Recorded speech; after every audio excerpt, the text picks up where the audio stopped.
ఈ పడవల కంటే ఎల్లో రంగు ఉందంట. ఎల్లో రంగు ఉందంటే అది వైఎస్ఆర్సీపీ రంగు అంట. ఎల్లో రంగు కాదు నాయన, అది సముద్రపు నీటి రంగు. ఎవరైనా పడవలకు అది వేసుకుంటారు, అది సహజం. నువ్వు వెళ్ళు నిజాంపట్నంలో కానీ మచిలీపట్నంలో కానీ ఇంకో చోట కానీ బోట్లకు వెళ్తే ఎల్లో రంగు ఉంటుంది. అది తరతరాలుగా వస్తున్నటువంటి అంశం. అది దానికి ఎల్లో రంగు ఉంది కాబట్టి ఇది జగన్మోహన్ రెడ్డి గారు కుట్రా అనేటువంటి పద్ధతుల్లో మీరు పనిచేయటం చాలా దుర్మార్గమైనటువంటి అంశం. చాలా దిగజారిపోయి రాజకీయాలు చేస్తున్నటువంటి చంద్రబాబు నాయుడు గారు ఈ విషయాలను కొద్దిగా గమనించవలసినటువంటి అవసరం ఉంది అని ఈ సందర్భంగా నేను చెప్పదలుచుకున్నాను. అంతేకాదు, ఇవాళ చూడండి, 7వ తారీఖు వరద వచ్చింది అంటే శనివారం రాత్రి మన బుడమేరు దగ్గర నీరు వదిలితే వచ్చింది, మునిగిపోయింది. వారి లెక్క ప్రకారమే 46 మంది చనిపోయారు. 46 మంది కాదు చనిపోయింది, ఇంకా చాలా ఎక్కువ మంది చనిపోయారు, గల్లంత అయిపోయారు, వందల సంఖ్యలో చనిపోయారు. నిదానంగా అన్నీ బయటకు వస్తాయి. ఈ రోజు వరకు 10 రోజులు అవుతుంది. బాధితులకు సరైన సక్రమమైన సహాయం అందనటువంటి పరిస్థితి, అలో లక్ష్మణ అని విలవిల్లాడుతున్నటువంటి పరిస్థితి. ఆ పరిస్థితి ఇంతవరకు సరిదిద్దలేకపోయారు. దుర్మార్గం అంటున్నా. ఇంత భయంకరమైనటువంటి పరిస్థితులు రాష్ట్రంలో ఎప్పుడు లేవు. అనేక ప్రమాదాలు జరిగాయి, అనేకమైన వరదలు వచ్చాయి, కానీ ప్రభుత్వ అడ్మినిస్ట్రేషన్ కంప్లీట్ ఫెయిల్ అయిపోయింది. చంద్రబాబు నాయుడు గారు చెప్తున్నారు ఆయన పెద్ద విజనరీ అట, అడ్మినిస్ట్రేటర్ అట. నేను మనవి చేస్తున్నా, చంద్రబాబు నాయుడు గారు అసలు విజనరీయే కాదు, అడ్మినిస్ట్రేటర్ అంతకంటే కాదు. కానీ ఆయన పేరు వచ్చింది. ఎందుకు పేరు వచ్చిందంటే ఆయనకున్న మంది మార్బలం, పత్రికా రంగం, మీడియా. చంద్రబాబు నాయుడు గారు విజనరీ, చంద్రబాబు నాయుడు గారు అడ్మినిస్ట్రేటర్. ఏం అడ్మినిస్ట్రేషన్ చెప్పండి, నాకు అర్థం కాల. ఏం విజనరీ నాకు చెప్పండి, అర్థం కాల.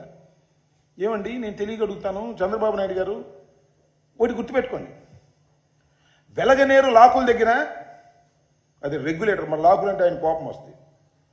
రెగ్యులేటర్ దగ్గరికి శనివారం అంటే 31వ తారీఖు మధ్యాహ్నానికి నీళ్లు వస్తే అదే రోజు రాత్రి మీరు విడుదల చేయాలని అనుకుంటే ఎందుకు మీరు ఇన్ఫామ్ చేయలేదు? విజయవాడ ఏ ప్రాంతం అయితే ప్రవాహ ప్రాంతం ఉంటుందో ఆ ప్రాంతంలో ఉన్నటువంటి ఇళ్లకు కానీ పేటలకు కానీ ఎందుకు మీరు ఇన్ఫామ్ చేయలేకపోయారు? ఇన్ఫామ్ చేసి ఉంటే మీరు చెప్పినట్టు 46 మంది, ప్రజలు అనుకున్నట్టు 100 మంది చనిపోయి ఉండేవారా? చనిపోయి ఉండేవారు కాదే. మీరు ఇన్ఫామ్ చేయటంలో పూర్తిగా ఫెయిల్ అయిపోయారు. ఆయన సిసోడియా గారు మొన్న ఎక్కడో చూసే వీడియో, మాకు తెలుసండి ముందే, మేము చెప్పినా కూడా ఎవరు ఖాళీ చేస్తారు, అందుకని మేము చెప్పలేదు అంటున్నాడు. ఎంత సింపుల్గా తీసారండి సార్, నాకు అర్థం కాలేదు.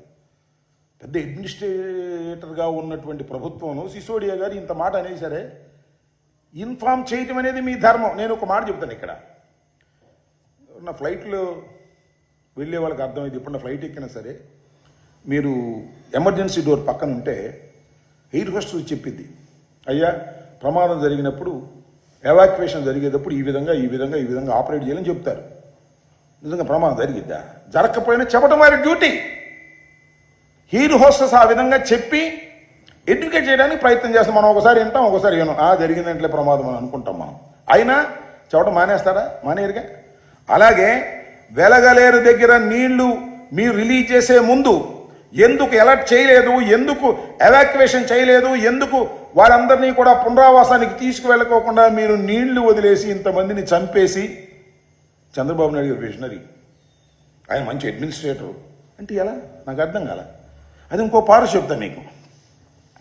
చంద్రబాబు నాయుడు గారు జగన్మోహన్ రెడ్డి గారు బుడమేరుని ఏరు అన్నా అంట, నది అన్నా అంట.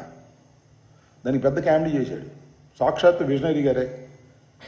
నేను తర్వాత నాకు తెలియదు, అఫ్కోర్స్ నేను ఇరిగేషన్ మంత్రిగా చేసినా కొన్ని వాస్తవాలు ఒప్పుకోవాలి. అది ఏరా నదా ఏంటి అని నేను మొత్తం వెరిఫై చేశా, చాలామందిని అడిగా.